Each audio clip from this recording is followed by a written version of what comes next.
Bismillahirrahmanirrahim. Assalamualaikum warahmatullahi wabarakatuh. Alhamdulillahirabbil alamin, nahmaduhu wa nasta'inu wa na'udzubillahi min sururi anfusina wa sayyiati a'malina. May yahdihillahu fala mudhillalah wa may yudlil fala hadiyalah. Asyhadu an la ilaha illallah wahdahu la syarikalah wa asyhadu anna Muhammadan abduhu wa rasuluh sallallahu alaihi wasallam la nabiyya ba'da. Allahumma pasholli ala sayyidina Muhammadin sayyidil mursalin wa ala alihi wa sahbihi ajmain, amma ba'du.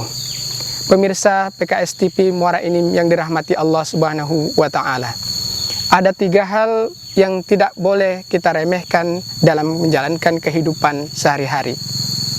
Sesuai dengan apa yang disampaikan oleh sahabat Nabi Umar ibn Khattab, beliau mengatakan, sesungguhnya Allah menyembunyikan keridhoannya di dalam amalan-amalan manusia, dan sesungguhnya Allah menyembunyikan kemurkaannya di balik dosa-dosa yang dilakukan oleh manusia, dan sesungguhnya Allah menyembunyikan kekasih-kekasihnya di antara orang-orang yang ramai yang diremehkan oleh manusia.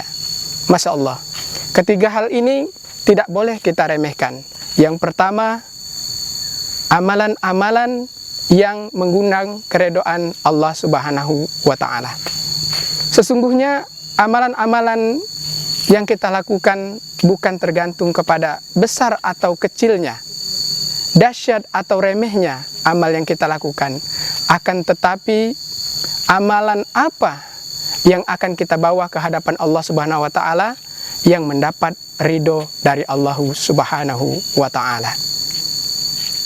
Pemirsa PKS TV Muara Enim yang dirahmati Allah Subhanahu wa Ta'ala, berapapun besar amalan-amalan yang kita lakukan dalam kehidupan ini, berapa besar uang infak sedekah yang kita keluarkan, berapa banyak amalan-amalan sunnah yang kita kerjakan, tetapi kalau tidak diridhoi Allah Subhanahu wa Ta'ala, maka semua itu tadi akan sia-sia. Semua itu tadi tidak akan ada gunanya.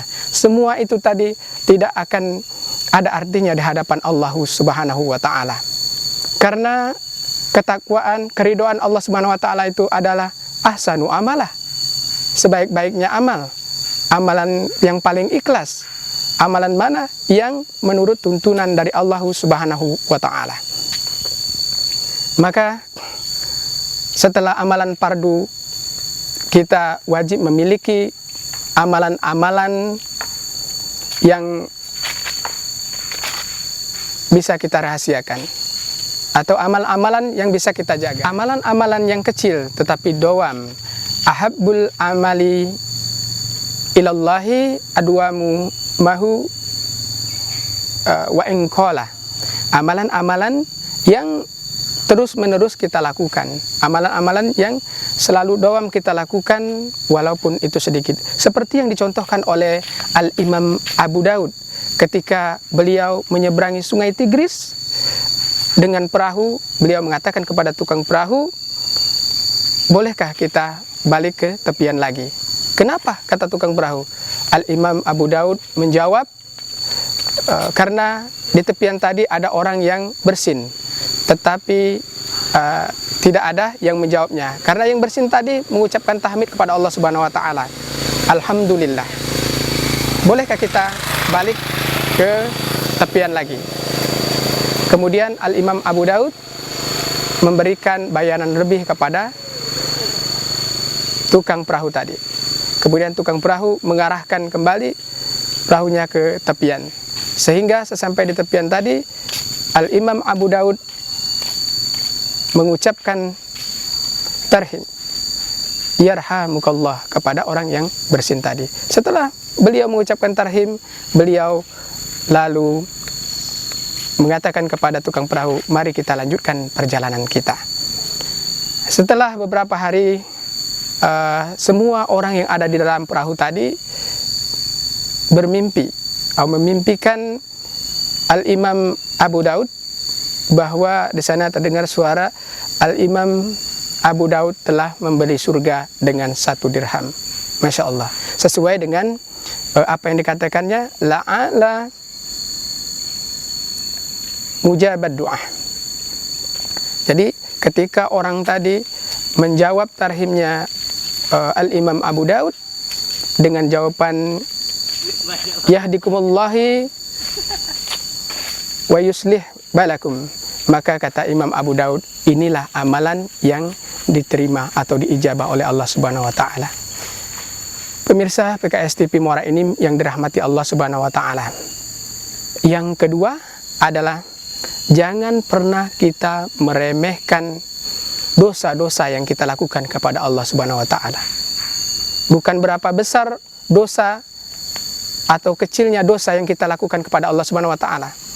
Karena kata Fudail bin Iyad bahwa adalah tentang seberapa besar zat yang maha besar ini selalu kita durhakai. Barangkali Allah memberikan cobaan atau masalah ataupun ujian kepada kita, kepada seseorang, sehingga orang tersebut takut untuk melakukan kesalahan itu. Dan seseorang tersebut segera bertobat kepada Allah Subhanahu wa taala. Maka kata Fudail bin Iyad, ini lebih baik, jauh lebih baik daripada seseorang yang melakukan